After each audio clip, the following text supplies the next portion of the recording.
Party क्यों नहीं? देखिए 9 राज्यों में चुनाव होने जा रहे हैं। आम आदमी पार्टी कहां चुनाव लड़ेगी ये फैसला राष्ट्रीय नेतृत्व को लेना है। हम अपनी सीपीएसी की बैठक में हम सभी जो राज्य हैं जहां चुनाव होने जा रहे हैं उनकी स्थितियों की, वहां का जो राजनीतिक परिदृश्य है, वहां का जो माहौल है, जो पार्टी की सक्रियता है, पार्टी के जो संगठन का स्तर है, उसके आधार पर पार्टी फैसला लेगी कहां चुनाव लड़ेगी। रामचरित मानस को नफरत फैलाना ग्रंथ बनाया। देखिए मुझे लगता है कि ये आम आदमी पार्टी का विषय नहीं है। आम आदमी पार्टी स्कूल, अस्पताल, मोहल्ला क्लिनिक, बिजली, पानी की बात करती है और किसी भी नेता को विवादित बयानों से बचना चाहिए। उसको उन मुद्दों पर बात करनी चाहिए, उन मुद्दों पर काम करना चाहिए जिससे जनता का भला हो। राहुल गांधी ने कहा कि बीजेपी आरएसएस वाले सदन में बोलने नहीं देते, यही वजह है कि अपनी बात आप तक पहुंचाने के लिए मुझे यात्रा करनी है। देखिए अब राहुल गांधी की बात करें या कांग्रेस पार्टी की बात करें, अब अगर वो बीजेपी के विरोध की बात करेंगे तो इस पर हंसी आएगी और ये बात सिर्फ और सिर्फ इनकी जो है ये ढकोसलाबाजी से इतर कुछ भी नहीं। मैं 2 जगह का एक उदाहरण ले रहा हूं, बिल्कुल करंट उदाहरण। आप अगर दिल्ली के एमसीडी इलेक्शंस की बात कर लें, जहां पर मेयर को लेकर गांव में गहमा गहमी चल रही है, वहां पर कांग्रेस पार्टी ने अप्रत्यक्ष रूप से भारतीय जनता पार्टी का समर्थन कर दिया, वॉकआउट कर दिया। अभी चंडीगढ़ का मैं जिक्र करना चाहूंगा। कल चंडीगढ़ के म्युनिसिपल कॉर्पोरेशन के अंदर मेयर चुना गया है। वहां पर 6 पार्षद थे इस कांग्रेस पार्टी के। अगर वो वोट डालने चले गए होते तो भाजपा हार गई होती, आम आदमी पार्टी वहां जीत गई होती, कम से कम भाजपा को हरा लेती। लेकिन वहां पर भी उन्होंने अप्रत्यक्ष रूप से अपने पार्षदों को वॉकआउट करा के भाजपा का मेयर बनवा दिया। तो जगह जगह आप देख रहे कितनी राज्यों में सरकारें जो भारतीय जनता पार्टी की बनी है वो कांग्रेस पार्टी की मदद से बनी है। कांग्रेस पार्टी के विधायकों को अगर जनता गलती से कहीं जिता देती है तो कांग्रेस पार्टी थाली में परोसकर उन विधायकों को भारतीय जनता पार्टी के सुपुर्द कर देती है, भाजपा के हाथों बेच देती है। तो कांग्रेस पार्टी आज जो है भारतीय जनता पार्टी की बी टीम बन के रह गई है पूरे देश के अंदर। वो अगर भाजपा विरोध की बात करेगी, आरएसएस विरोध की बात करेगी तो उस पर हंसी आएगी, उससे ज्यादा कुछ नहीं। मेयर चुनाव को लेकर बहुत डरे हैं आप दिल्ली में? हम डरने वाले लोग हैं ही नहीं। हम तो सीने पे चढ़ के दान मूंगने वाले लोग हैं। जब हम गुजरात के अंदर नहीं डरे तो हम दिल्ली में डर जाएंगे। अच्छा, ऐसा कांग्रेस क्यों कर रही है दिल्ली के साथ?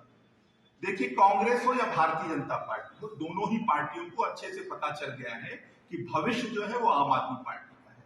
जनता आम आदमी पार्टी के मुद्दों को पसंद कर रही है, आम आदमी पार्टी के साथ जुड़ रही है। आज आम आदमी पार्टी कोई छोटी पार्टी नहीं रह गई, आम आदमी पार्टी राष्ट्रीय पार्टी बन गई और सिर्फ अपने काम की राजनीति के दम पर, मुद्दों की राजनीति के दम पर। आप किसी भी राज्य में चले जाएं, लोग चाहेंगे सरकारी स्कूल बेहतर हो जाए, लोग चाहेंगे सरकारी अस्पताल बेहतर हो जाए, लोग चाहेंगे बिजली फ्री में मिले, मोहल्ला क्लिनिक बने, व्यवस्थाएं अच्छी हो, भ्रष्टाचार खत्म हो। आम आदमी पार्टी की यही पहचान है। इस पहचान से भाजपा और कांग्रेस डरते हैं। इस वजह से दोनों मिलकर आम आदमी पार्टी को रोकने में लगे हैं और यही आम आदमी पार्टी की सबसे बड़ी सैद्धांतिक जीत है। आप किसी से समझौता करके चुनाव लड़ेंगे?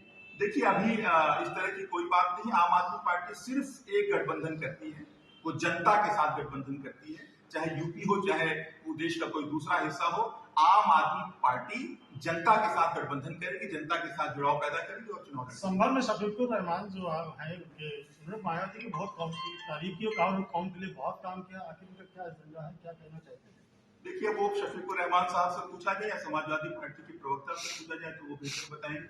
शफीकुर रहमान साहब तो मशहूर हैं कि उल जुलूल बयान देने के लिए, तो उनके बारे में कोई टिप्पणी नहीं करना चाहूँगा। उन्होंने कहा कि मायावती को देश की जरूरत में अच्छा विकास का काम किया है। आप विकास काम करने की बात कर रहे हैं, मायावती विकास काम करने की बात कर रहे हैं। देखिए आज के समय में सबसे पहली जरूरत इस बात की है कि सरकारी खजाने की लूट हो रही है, देश और गरीब होता जा रहा है, लोग परेशान हैं, नौजवानों को रोजगार नहीं मिल रहा है।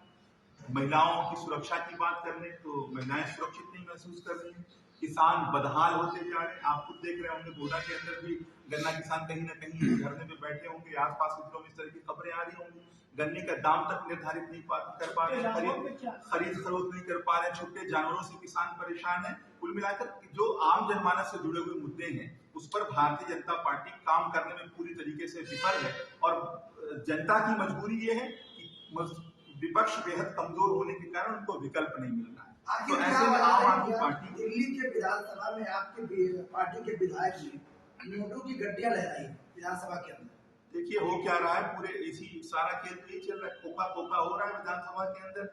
जब विधायक खरीदे जाएंगे, जब पार्षद खरीद के मेयर बनाया जाएगा, विधायक खरीद के सरकार बनाई जाएगी, खोखा खोखा पूरी पार्टी बना दी जाएगी भारतीय जनता पार्टी को, तो इसको उजागर करना जरूरी है जब जब जरूरत पड़ेगी। मैं इसीलिए कह रहा हूँ, इसीलिए से घबरा रहे हैं कि आम आदमी पार्टी हर फ्रंट पर भारतीय जनता पार्टी के रणनीतिक विरोधी के तौर पर खड़ी है। अगर भारतीय जनता पार्टी को उसके अंदाज में, उसकी जुबान में कोई पार्टी जवाब दे सकती है तो वो आम आदमी पार्टी है।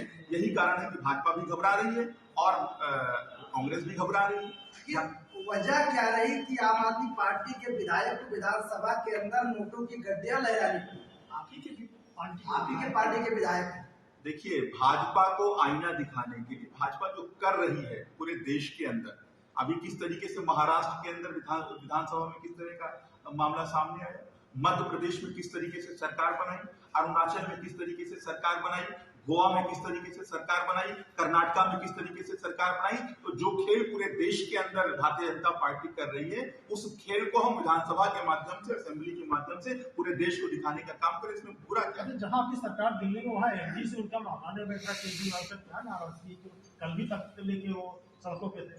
देखिए, जिस तरीके से भारतीय जनता पार्टी संवैधानिक संस्थाओं का दुरुपयोग कर रही है, चाहे आप ईडी की बात कर लीजिए, चाहे सीबीआई की बात कर लीजिए, दिल्ली के परिप्रेक्ष्य में बात करेंगे तो आप दिल्ली पुलिस की बात कर लीजिए, एलजी की बात कर लीजिए।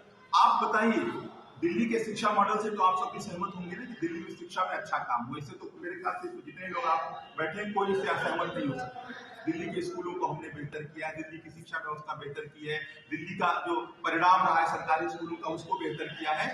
लेकिन अगर आप देखिए ये कैसे हुआ, हमने वही टीचर, वही टीचिंग स्टाफ पहले भी रहता था। हमने जो फिनलैंड का शिक्षा मॉडल है उसको सबसे बेहतर शिक्षा मॉडल माना जाता है पूरी दुनिया के अंदर। हमने दिल्ली के सरकारी स्कूलों के अध्यापकों को वहां ट्रेनिंग के लिए भेजा। क्या गलत किया इसमें?